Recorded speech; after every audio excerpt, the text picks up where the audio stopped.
Halo cuy, sederhana, kotak, dan tanpa teknologi aneh-aneh. Kalau kalian melihat motor ini di jalan hari ini, mungkin kalian pikir ini cuma motor tua yang layak masuk museum. Tapi coba bawa motor sport 150 cc modern kalian ke tanjakan ekstrim, di lereng, Semeru, atau pegunungan Dieng. Di sana kalian akan melihat motor kotak ini menggendong beban ratusan kilogram, menanjak dengan santai seolah gravitasi tidak berlaku baginya.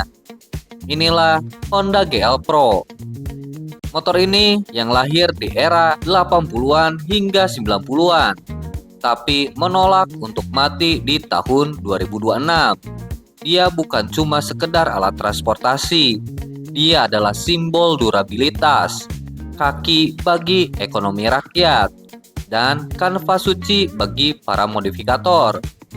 Hari ini di OB Motologi akan membongkar rahasia di balik sasis krempeng ini. Kenapa mesinnya dianggap haram karena terlalu awet? Dan kenapa GL Pro masih menjadi raja yang tahtanya tak pernah benar-benar goyah? GL Pro tidak lahir sendirian. Dia adalah evolusi dari seri GL sebelumnya. Tapi ada 3 kasta besar yang harus kalian tahu. Pertama, GL Pro White Engine. Lahir di tahun 1985 sampai 1991. Mesin 145 cc yang masih sangat murni. Inilah awal mula GL Pro dikenal sebagai motor irit tapi bertenaga. Kedua, sang legenda GL Pro Black Engine. Lahir di tahun 1992 sampai 1994. Banyak orang bilang ini adalah kasta tertinggi. Kenapa? Karena mesinnya didatangkan langsung secara CBU dari Jepang.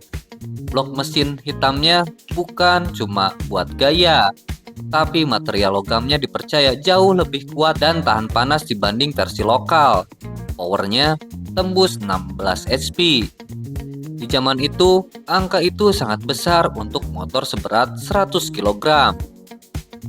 Ketiga, GL Pro Neotech. Lahir di tahun 1995 sampai 1999. Honda melakukan upgrade besar. Kapasitas mesin naik jadi 160 cc. Inilah era di mana Honda memperkenalkan teknologi primary kickstarter. Kalian bisa menyalakan motor dalam kondisi masuk gigi hanya dengan tarik kopling. Sebuah kemewahan di masanya. Kenapa GL Pro disebut jambakan setan oleh orang tua kita? Secara teknis, rahasianya ada pada stroke atau langkah piston. GL Pro punya langkah piston yang panjang atau long stroke, artinya torsi puncaknya didapat di RPM rendah.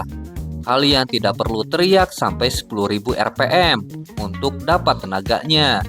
Cukup bejek sedikit di gigi 2, motor ini sudah loncat. Ditambah lagi, berat kosong motor ini cuma sekitar 100 kg.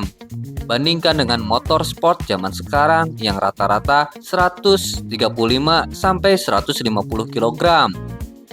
Logikanya, mesin torsi besar plus bodi sangat ringan sama dengan akselerasi mematikan.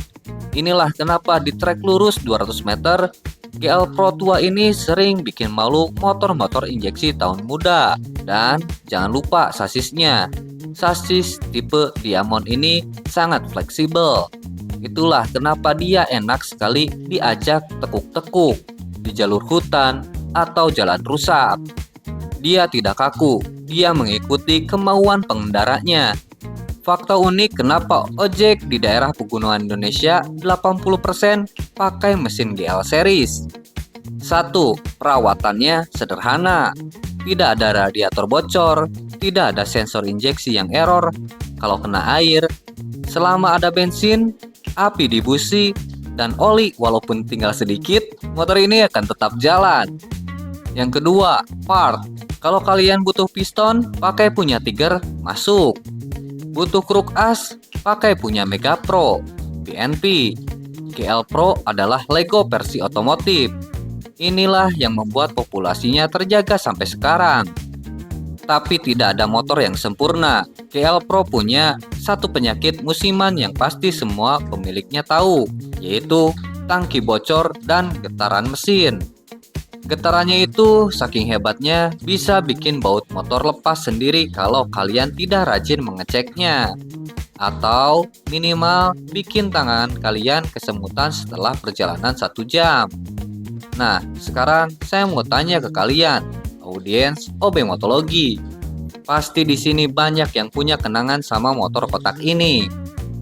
Apakah kalian tim Black Engine, kualitas Jepang, atau tim Neotech yang cc-nya lebih gede? Atau apa pengalaman paling gila kalian sama GL Pro? Pernah ngasapin motor sport apa di lampu merah?